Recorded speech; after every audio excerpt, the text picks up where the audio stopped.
tema kita hari ini adalah subtema kita, pikirkan perkara di atas. Sedangkan tema besar kita adalah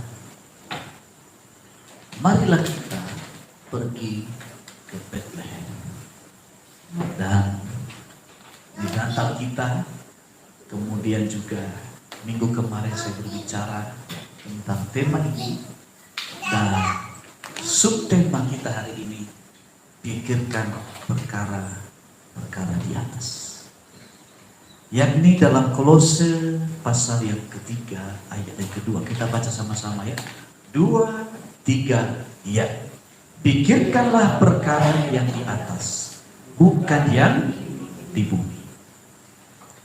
Nah, saudara yang kasih Tuhan, kenapa Tuhan perintahkan kita memikirkan perkara yang di atas? Karena di bumi ini tidak jauh-jauh tentang kekhawatiran, tentang kesulitan, tentang ketakutan. Berbicara tentang daging, berbicara kebutuhan hidup. Itu dunia. Manusia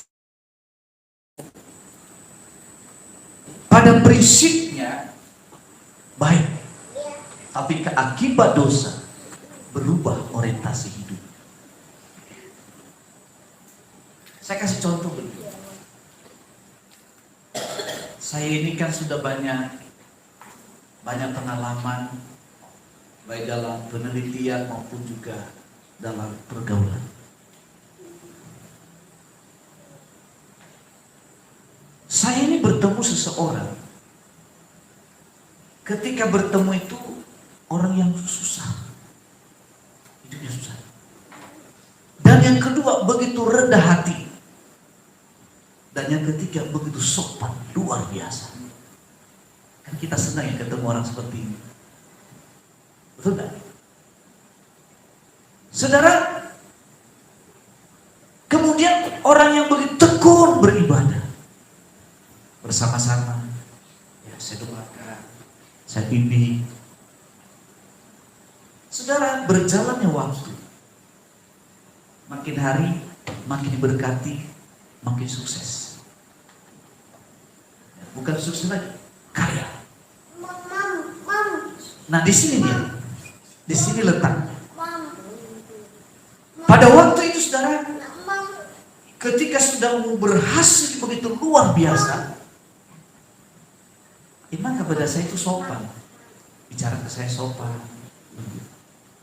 Tapi dengan orang-orang yang bersama-sama dengan dia, yang mungkin ya sama jemaat, sama pekerja, cenderung berubah, sembarangan ngomong. Sembarangan ngomong. Satu ketika dimasuk pada masa pandemi yang lalu, saya kan suka waktu itu kadang mengantarkan makanan, mengantarkan sembako, dan ada kerjasama.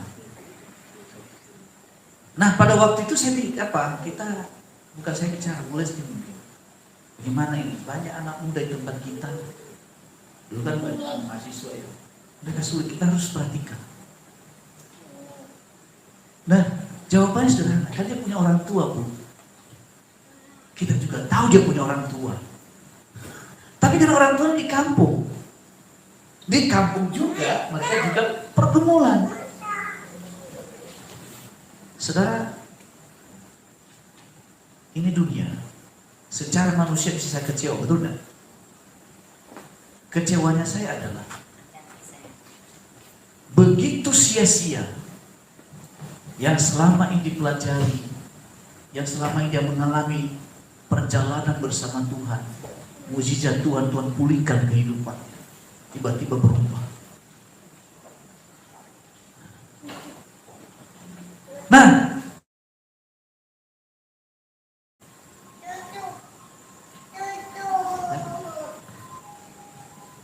maka dari itu Tuhan ajarkan kita pikirkan perkara yang di atas. Kalau kita lihat yang di bumi ini bisa kita kecewa.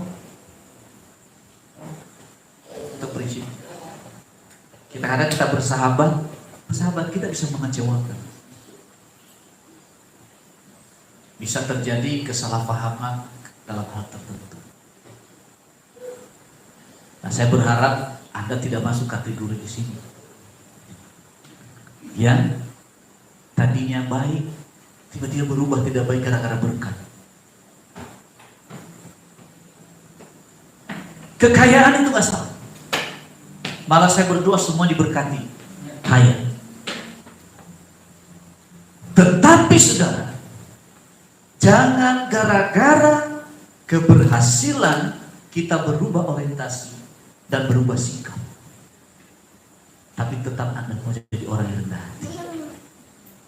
Yang istilahnya kita kenal ilmu padi. Padi berbuah, tetap tunduk. Nah, saudara, ini dunia. Yang kedua, saudara, dunia ini kacau balau. Kemarin saya sedang mengantarkan anak saya. Mereka berjalan dengan teman-temannya. Dan pernah, karena agak jauh, saya temani anak perempuan saya. Saya juga punya anak perempuan, saudara. Cantik lagi. Nah, kemudian saya nongkrong. Nah, saya kan walaupun saya nongkrong, tapi saya ada kerjaan juga. Saya sambil baca buku, lalu kemudian ada yang saya kelola lah pekerjaan. Nah, di tempat saya nongkrong ini datang anak-anak muda. Bergantian. Dari sales, dari macam-macam lah, pegawai, termasuk penjaga toko. Yang menarik di sana,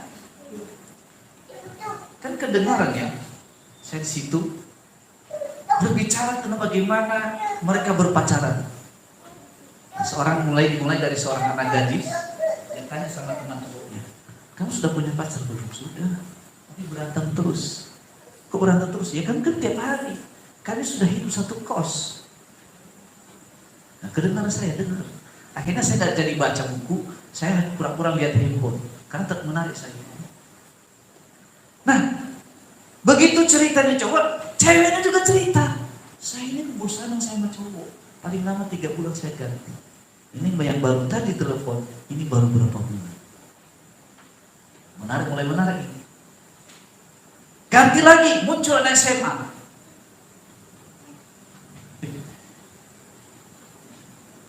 Nah, SMA berbicara. Kemarin gua udah ketemu om baik orangnya. Saya dengerin. Saya juga mau senyum juga, nggak enak kan gitu ya. Tapi saya senang mendengar ini. Karena dengan itu kan saya tahu perkembangan kan.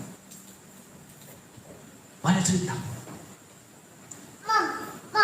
Lalu kemudian yang herannya saya ini, seorang pelajar ini dia rela menjelekkan orang tuanya, bermusuhan dengan orang tuanya supaya punya kebebasan pergi dari rumah.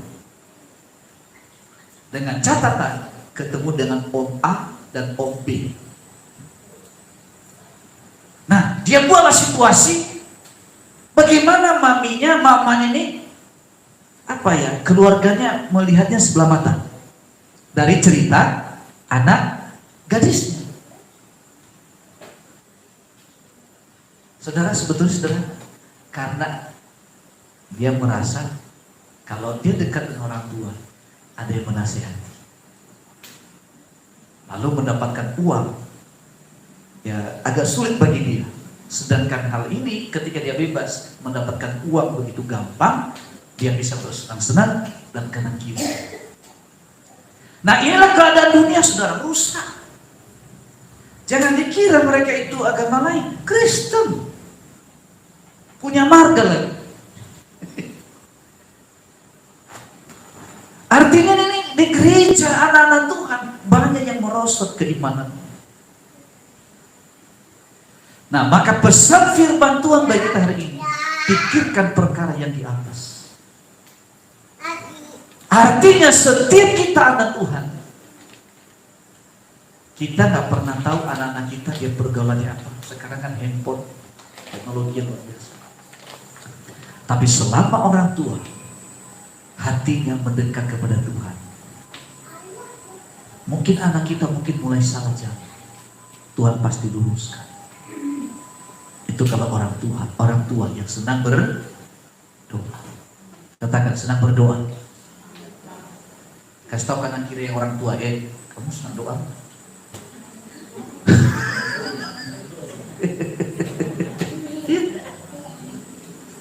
Ini yang disebut pikirkan perkara yang di atas. Waktu lalu teman saya, sahabat saya ngomong gini, Pak Petrus, saya ini sudah lama gak kerja. Saya bilang sama, dua-duanya kami gak kerja di kantor. Kami hanya mengandalkan lutut. Tapi dari lutut inilah ada mujizat terjadi. Itulah dampaknya kalau kita suka berdoa. Kalau hal yang jasmani saja yang sebentar bisa hilang, Tuhan menolong, apalagi masa depan anak-anak kita, pergaulan anak-anak kita. Kalau kamu sedang berdoa, anak-anak terpelihara oleh Tuhan. Amin. Tidak perlu kamu kekang anak taruh di jeruji besi supaya jangan diberi keluar rumah. Tidak perlu. Cukup kamu berdoa.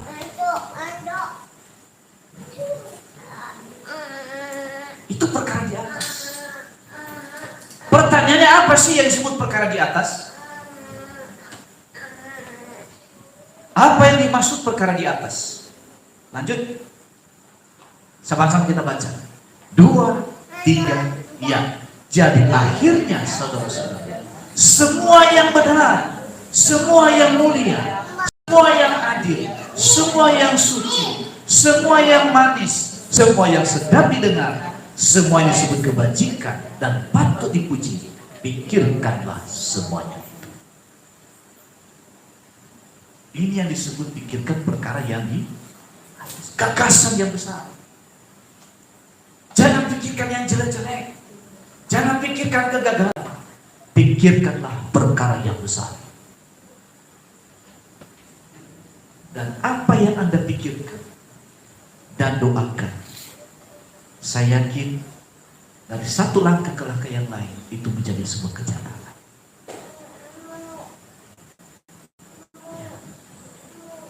Karena pikiran kita, ucapan kita itu ada kuasa, ada otoritas. Makanya kita tidak boleh sembarangan menghujat seseorang.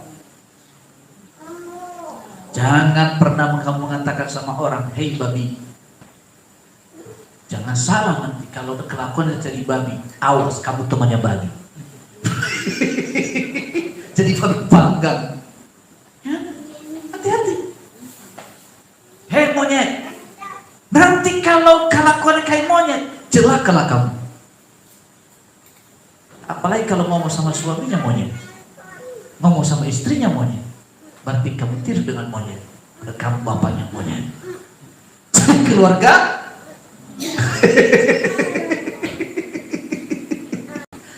Kalau pernah mengucapkan hari ini bertobat, kasih tahu kanan kiri, jaga mulut kamu. Kasih tahu coret, kasih tahu, saya nyuruh gak dimarahin. Terus lagi ya. Memang lidah ini gak bertulang, gampang sekali ngomong. Tapi hari ini kita belajar bersama-sama. Jadi kalau kamu lihat orang bodoh, belajar bernubuat. Hei kamu orang yang pintar, hai kamu orang yang cerdas, hai kamu orang yang kreatif, hai kamu orang yang tidak takut tantangan. Itu baru pikirkan perkara yang di atas. Itu baru anak Tuhan. Itu baru orang Kristen. Ya. Anak-anak nakal, ucapkan kata-kata iman. Amin, saudara. Tapi ini semua bisa terucap kalau hatimu benar. hati nggak beres, susah mengucapkan ini. Ya kan? Susah. Sama belahan jiwamu aja kamu katakan I love you, susah loh saudara. Ayo yang sudah menikah di sini, gampang atau susah bilang I love you sama pasanganmu? Hah? Ya masuk pengantin baru. Ini yang lama-lama nih. Gampang atau susah? Hah? Apa? Gampang. Puji Tuhan. Tapi saya belum buktikan. Pak Johan gampang nggak Pak? Gampang ya? Cuma memang melakukannya agak gelik. Gampang memang. Coba Anda boleh sadar. Kapan ibu katakan sama Pak Edward I love you sayang? Ayo, 1 bulan yang lalu? Atau 1 bulan yang lalu? Ayo.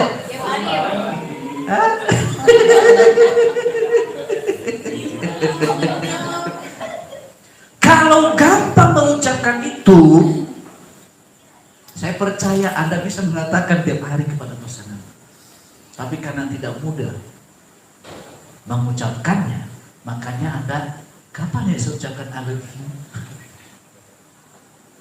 Kapan Pak terakhir? Lupa. Kemarin malam. Pak? Kemarin malam ya? Puji Tuhan ya Pak. Pak Johan kapan Pak terakhir? Tahun lalu juga. Karena mau salah. Saya nggak tanya Maria, belum. Saudara kasih Tuhan, mengucapkan perkataan positif itu butuh perjuangan. Kenapa? Kita diperhadapkan dengan kenyataan. Apa-apa dia rajin tidur mulu, ya kan? Tidur mulu kalah lagi. Coba ucapkan, woi kamu suami yang baik. Haleluya, kamu tambah ganteng. Kamu idola bagi saya. Satu-satunya dalam hidupku, belahan jiwaku yang tidak terpisahkan. Sulit mengucapkan. Karena apa? Diperhadapkan dengan kenyataan. Apalagi kalau suaminya malas mandi lagi. Ya kan? Tapi Alkitab berkata, yang ini akhirnya saudara-saudara, semua yang benar, semua yang mulia, semua yang adil, semua yang suci, semua yang manis, semua yang sudah didengar, semua yang disebut kebajikan dan patut dipuji, pikirkan semuanya. Dan ketika Anda berpikir, itulah yang terjadi. Jadi kalau pikiranmu menghina orang, maka muncullah kata-kata mutiara. Makanya orang begitu gampang mengatakan, hei bebek, hei kambing. Kenapa? Karena perbendaharaan pikirannya sudah tersimpan. Karena dia bergaul dengan orang yang salah. Pergaulan yang buruk merusak kebiasaan yang. Saya merubah bahasa saya sampai berubah sampai hari ini, gak mudah saudara. Karena saya anak jalanan kan. Biasa bahasa-bahasa kotor, biasa bahasa kasar. Merubah itu saya butuh waktu 5 tahun. Saya di asrama loh saudara. Itu merubah itu pun juga saya sering dihukum hanya gara-gara ucapan. Sampai suruh puasa ngomong 1 minggu saudara. Gara-gara saya marah sama ketua asrama. Nah karena udah kebiasaan, saya keceplosan sama dasar babi kau. Udah dilaporkan sama pimpinan yayasan, dihukum puasa, tidak boleh ngomong. Gak enak saudara. Nggak gampang. Berubah sikap yang biasa berantem, tiba-tiba nggak berantem, butuh waktu. Saya bilang di asrama saya sering dihukum hanya gara-gara itu. Pertama mulut, yang kedua fisik. Tapi puji Tuhan saudara, lolos juga. Kiranya juga saya nggak lari dari asrama waktu itu. 6 bulan saya di asrama, Gak enak makan mayat. Yang kedua, biasa banyak makan, tiba-tiba makanan dijatah. Daerahnya daerah dingin. Nah, tahu sendiri daerah dingin kan? Nah, saya ini kadang kalau udah malam jam 1, saya udah tidur semua orang kan. Kesempatan saya buka jendela, apa itu namanya ensel itu saya buka. Saya belum udah pelan. Buka turun. Masakan bisa siapin, itu saya ambil semua bersama dengan teman satu kamar. Besoknya cari siapa yang ngambil makanan di sini. Ini sebetulnya untuk sarapan pagi. Jadi karena sudah habis ini, maka semuanya tidak bisa sarapan. Jatah sehari sudah habis. Nah, kemudian kita satu kamar. Siapa yang ngambil? Gak ada yang ngaku, termasuk saya. Tapi ketahuannya ada satu piring yang tertinggal di bawah kolong tempat tidur. Persis di bawah tempat tidur saya. Nah, ini punya siapa ini? Jawaban kita, iya Pak, kami yang ngambil. Puasa 3 hari 3 malam. Karena kalian gak sarapan semua. Saudara, tapi karena lingkungan membentuk, akhirnya berubah juga. Berubah. Sampai pada titik tertentu, saya belajar melakukan hal ini. Ini disebut perkara yang di atas. Itu berutuh latihan. Saudara, waktu kita pikir perkara yang di atas, disinilah ada upaya. Saya kasih contoh dalam Alkitab. Yang pertama, Maria. Bukan Maria Priscilla ya, beda. Maria yang lain. Nah, Maria ini seorang gadis, belum pernah menikah, belum pernah pacaran, belum pernah disentuh oleh laki-laki manapun. Karena di Timur Tengah tidak bisa sembarang kita menyentuh perempuan, itu bisa kena hukum. Nah, gadis ini dia begitu tulus, tiba-tiba malaikat Tuhan datang menemui dia. Hai Maria, engkau beroleh kasih karunia, engkau mengandung dan nanti beri namanya Yesus Kristus. Dia bilang, mana mungkin, saya kan belum menikah. Firman Tuhan katakan, jangan khawatir, Roh Allah, Roh Tuhan menaungi engkau mengandung dari Roh Kudus. Kalau sekarang ini banyak yang hamil belum menikah, saya nggak tahu itu dari Roh Kudus atau dari mana. Saya nggak tahu. Sekarang banyak yang hamil sekarang ini sudah belum menikah, belum punya suami, bisa hamil. Itu saya nggak tahu roh dari mana. Lalu kemudian ketika Maria menerima pesan dari Tuhan, maka dia diperhadapkan dengan 2 resiko.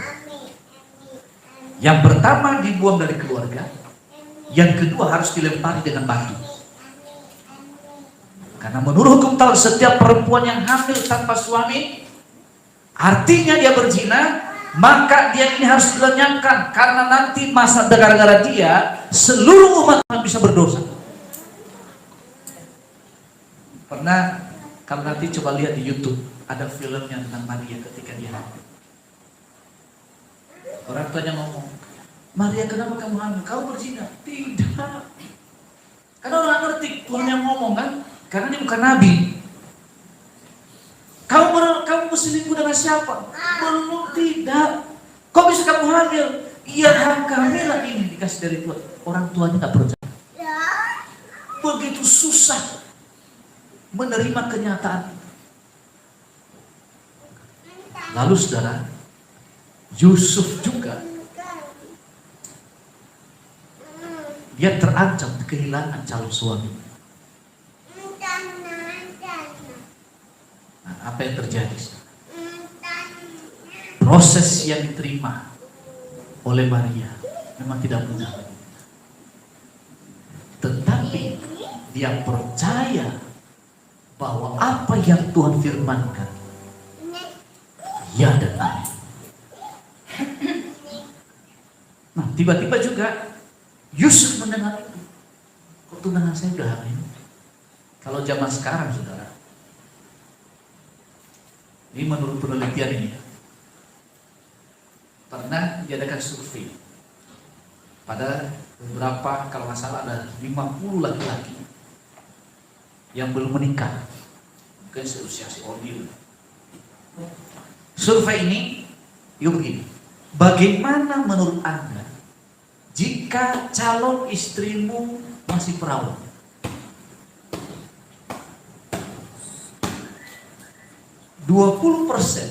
Dari 30, 20 menjawab, saya kurang tertarik. Terus kemudian, pertanyaan selanjutnya, bagaimana menurut Anda kalau calon istrimu bukan perawan? Ini meningkat, 25%, 25 orang menjawab, saya lebih setuju karena dia punya pengalaman. Itu ngeri loh. Tapi dalam perjanjian lama, wanita yang tidak perawan mau menikah, bukan saja dibatalkan pernikahannya, tapi harus dibunuh. Zaman sekarang, zaman edan. Nah, bayangkan itu, apa hubungannya? Punya pengalaman, karena dia nggak perawan, dia punya pengalaman, pasti lebih asik. Ini konyol. Ini data survei. Dan ini di ujian tesis disertasi. Ini ngeri loh, zaman kita ini. Lalu selanjutnya, karena pasangan Anda ini punya pengalaman, punya hubungan dengan laki-laki, bagaimana nanti ketika Anda menikah dia berselingkuh? Ya nggak masalah, yang penting sama-sama senang. Saya nggak mengganggu dia, jangan juga diganggu saya. Ini namanya keluarga abal-abal. Ini kalau saya lanjutkan lagi penelitian ini, Anda kaget-kaget. Nah, saya nggak masuk sana. Nah, Yusuf ini mengetahui hamil, Maria ini hamil. Tapi laki-laki ini laki-laki yang baik. Selanjutnya, lanjut. Yusuf orang yang tulus ingin menceraikan istrinya, tetapi dengan diam-diam karena tidak mau mencemarkan nama baik istrinya. Jadi dalam gini, mereka ini bertunang dalam hukum budaya Yahudi Timur Tengah. Pernikahan itu ada 2 tahap. Pertama tahap pertunangan, di mana seorang gadis tinggal di rumah seorang mempelai laki-laki yang masih tinggal di rumah orang tua. Maka dianggap itu sebagai suami dan istri. Yang kedua, pernikahan menurut budaya Yahudi, mereka melaksanakan pesta pemberkatan yang dimana para imam datang dan meneguhkan pernikahan mereka. Baru disebut tahap akhir dari sebuah pernikahan. Nah, ini jadi maksudnya begitu, maka ayat ini. Nah, kemudian diam-diam banyak menceraikan, tapi dia laki-laki yang baik. Ini laki-laki yang baik, tulus. Sekarang kan banyak laki-laki nggak beres, sudah merusak keperawanan orang, jadi cebarai kemana-mana. Ya, saya berdoa tidak ada jemaat kemandau yang demikian. Amin. Nah, tetapi saudara, karena hatinya yang tulus, selanjutnya dikatakan di malam harinya, pada malam harinya ia bermimpi bertemu dengan malaikat Tuhan dan meyakinkan Yusuf agar tidak ragu menikahi Maria.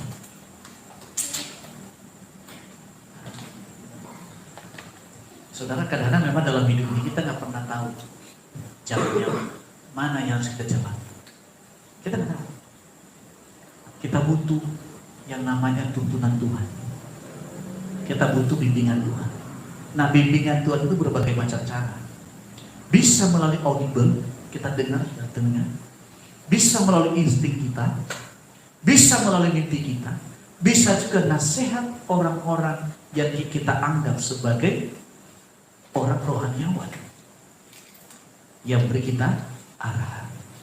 Nah, Yusuf ini dapat arahan mimpi melalui memimpi malaikat Tuhan dan berbicara, memberikan peneguhan, jangan kamu ragu.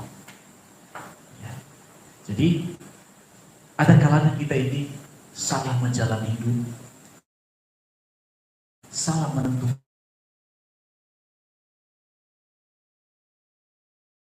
Tuhan akan ingatkan kita. Amin. Nah, kemudian setelah yang ketiga, para gembala. Ketika terang malaikat Tuhan menyinari mereka, mereka melihat ke atas dan memperhatikan pesan-pesan Tuhan. Para gembala ini, saudara, mereka ini Buddha. Buddha itu kebahagiaan mereka kalau Tuhan mereka senang. Dan kalau mereka berhasil, bukan mereka yang menikmati, tapi Tuhan. Karena apa? Mereka telah menjual diri mereka kepada Tuannya, sehingga nggak punya hak. Mereka nggak punya hak untuk diri mereka sendiri.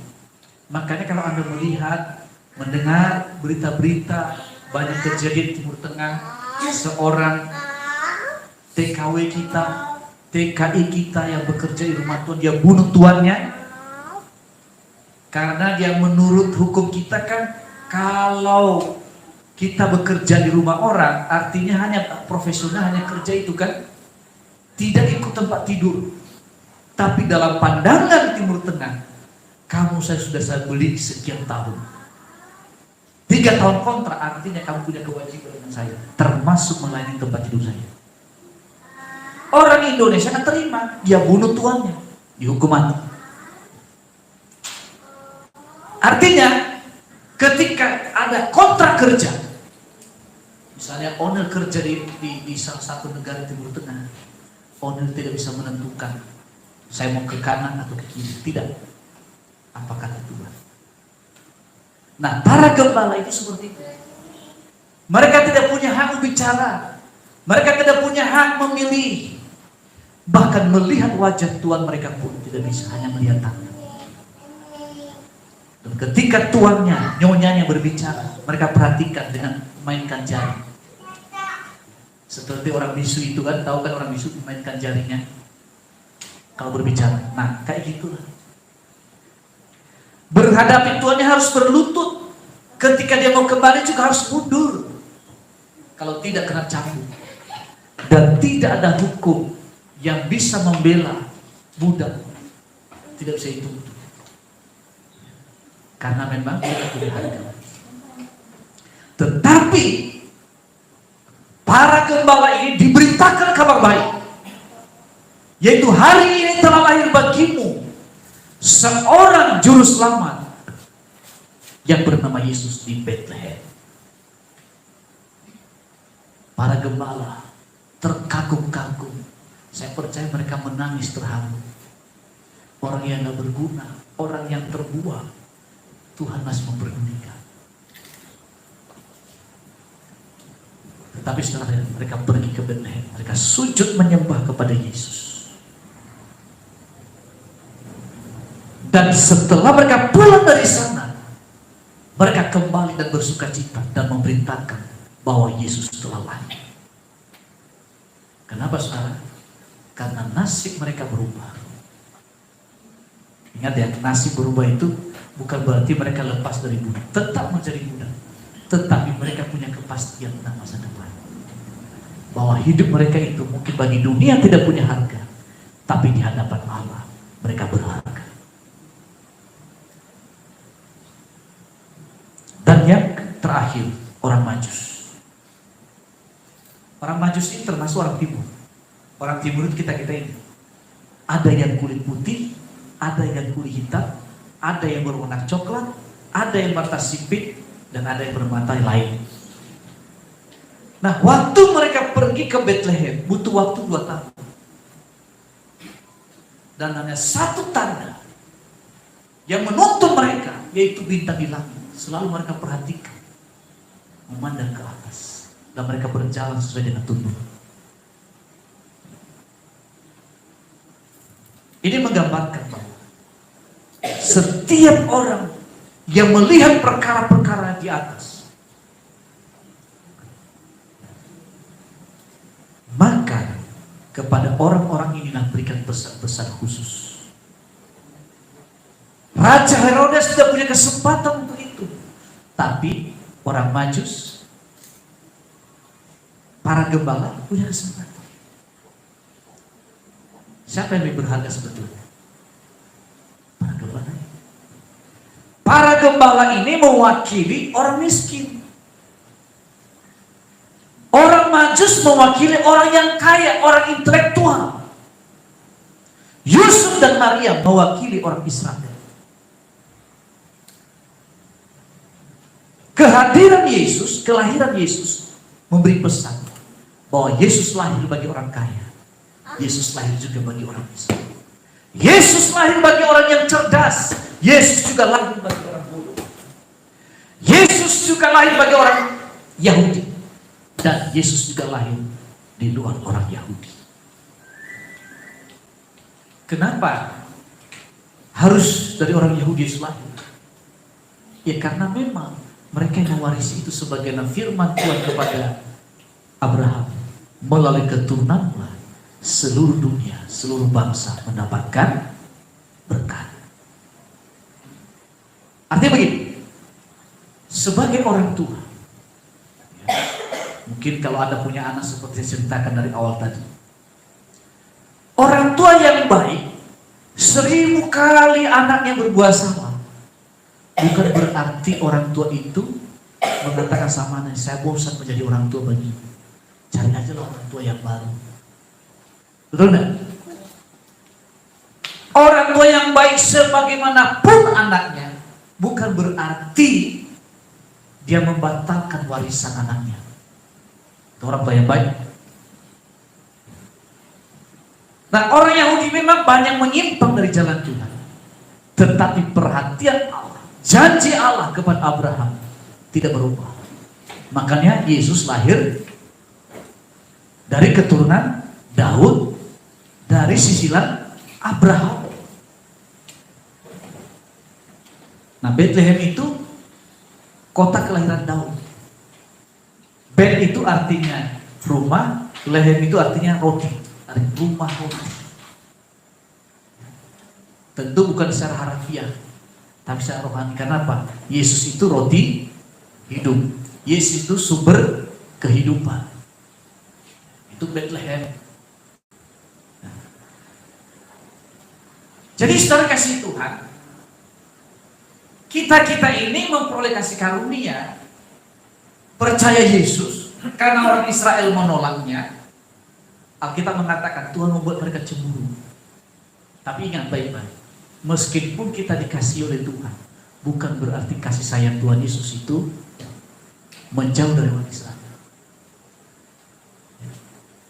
Makanya saudara, ada dulu tokoh politik yang menghujat Israel, mencalonkan dirilah, batal, gak jadi. Gak jadi. Kehilangan dukungan. Nah, ini Perdana Menteri Kanada. Ketika ada pemilu, mereka mengadakan pemilu, satu pro Israel, satu tidak pro Israel. Secara popularitas, yang tidak pro Israel ini luar biasa, ratingnya naik. Tapi begitu pemilu diadakan, mendadak tiba-tiba popularitas yang tinggi, pemilihnya hanya 30%. Itu jalan Tuhan. Nah, saya kasih contoh lagi deh, nggak usah jauh-jauh ya. Dulu kita kenal negara Ethiopia, negara Afrika Selatan, termasuk Nigeria, Kenya itu Afrika yang kulit hitam. Kita mendengar mereka itu kebanyakan negatif, betul nggak? Betul nggak? Preman, penipuan. Tapi Anda tahu nggak? ketika Israel masuk ke sana, pertanyaannya sekarang Pak, itu luar biasa berkembang. Dan gereja terbesar bukan lagi di Asia, bukan lagi di Korea, bukan di Amerika, tetapi di Nigeria itu 8 juta orang. Satu gereja 8 juta jemaat. Gereja terbesar di dunia bukan lagi di Asia, sudah pindah ke sana. Ya. Jadi ya, contoh ya selanjutnya. Contoh yang berikutnya, Singapura. Pertahanan Singapura itu diambil dari Israel. Dan Perdana Menteri pertamanya itu sampai sekarang itu orang Israel. Ketika jadi Perdana Menteri itu hanya umur 40 tahun. Sekarang saya tanya, Singapura punya apa? Punya lahan pertanian nggak? Punya apa nggak, tempat teknologi yang hebat nggak yang mereka bangun? Tapi herannya saudara, kita kuliah di sana. Kuliah teknologi, prakteknya di Indo. Kita belajar pertanian, tapi prakteknya di Indo. Nah, kemudian mereka punya lahan minyak nggak? Singapura. Orang cuma sebesar Jakarta, gimana? Tapi herannya saudara, minyak kita kelola di Singapura dan kita beli ke Singapura, makanya mahal minyak kita. Pertalite 10.000 ya, harusnya 16.000 karena subsidi. Kemudian misalnya ini Bang Sabar ini ekspor barang, beliau ini kan punya kapal di Nias. Nah, ekspor barang ke Singapura, apa ke Malaysia atau ke Amerika, kemana lah? Tidak bisa langsung, singgah dulu di Singapura, bayar. Ya kan? Lalu Amerika ekspor barang ke Indonesia, misalnya ke perusahaan Ibu Santi misalnya, entah apalah itu mesin apa yang dikirim ke perusahaan. Pokoknya lah, nggak bisa langsung ke Indonesia, harus singgah di Singapura. Ibu Santi harus bayar biaya cukai. Itu berlaku seluruh dunia. Setiap perusahaan, negara adidaya, negara adikuasa sekalipun, mereka harus singgah ke Singapura. Saudara, negara Singapura itu negara maju sekarang ini, benar. Meski nggak punya tanah. Kenapa saudara? Karena mereka punya kesempatan menerima berkat Abraham. Kita tahu kalau sekarang ini Israel dihujat, katanya menjajah. Dia belajar sejarah dulu, bos. Dia kembali ke negaranya. Masih murah hati diberi kesempatan. Maaf kata ya, sebetulnya tanah Palestina itu kalau mereka ambil itu milik mereka, termasuk tanah Arab. Baca Alkitab. Tapi karena pemberontakan mereka, sehingga mereka apa? Negaranya hancur, tersebar ke seluruh dunia. Soalnya kemudian kalau mau cantik hari ini, itu nggak ada produk Jawa Tengah, itu produk orang Yahudi. Ya. Ibu yang cantik yang punya dengkul tebal-tebal di pipinya itu produk orang Yahudi. Meskipun di Israel nggak punya pabrik, mereka punya pabrik di Prancis dan negara-negara lain, di Amerika. Apalagi tempat makan yang mewah-mewah. Dulu Bu Leslie pernah di Tupperware, satu panci itu 11 juta. Itu yang punya siapa? Orang Yahudi. Ya kan? Terus kalau makan yang murah, bukan di pecel lele, kalau beli pecel lele bisa 30.000. Ada piring ke McD cuma 15.000 antara. Yang punya siapa? Orang Yahudi. Saya kadang pernah makan di pecel lele, Pecel lele apa itu? Sambal apa? Cuma berapa biji? 70.000. Kita beli ke Medik cuma lebih. Kita beli sekian, lebih murah. Dan itu mendunia, usaha mereka kelola mendunia. Apalagi Kentucky, McDonald termasuk ya, McDonald apalagi. Saya nggak tahu kalau Burger King.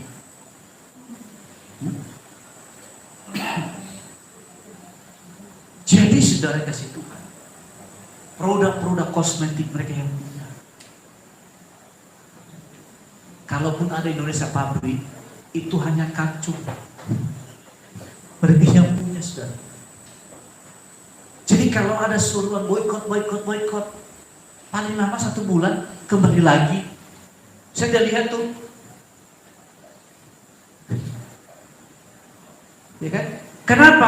Kenapa Indonesia nggak maju? Karena terlalu sibuk ngurus surga, lupa masih injak bumi. Bahkan menjadi panitia surga, bayangkan itu. Semua orang kafir.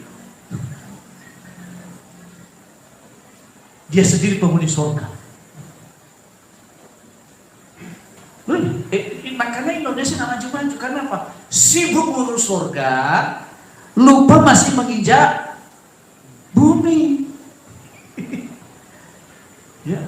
Ribut orang pribadi-pribadi yang mabuk tentang agama, tapi tidak hidup sebagaimana agama ajarkan.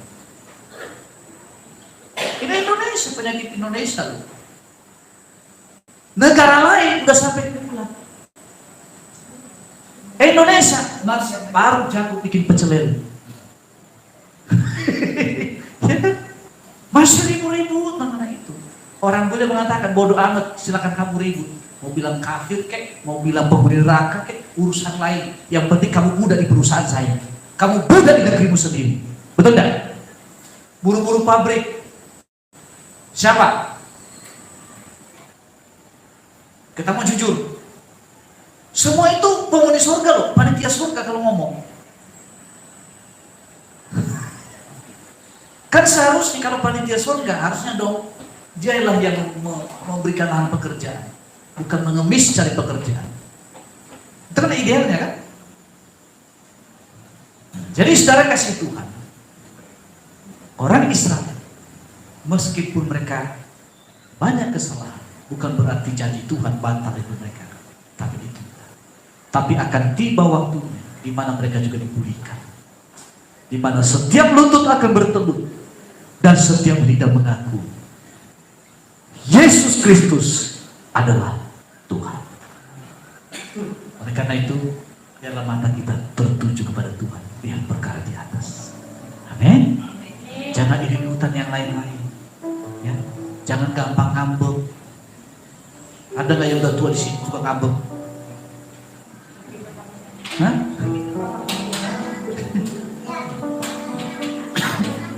Udah gak waktunya, gak zaman. Mari siapkan hati kita.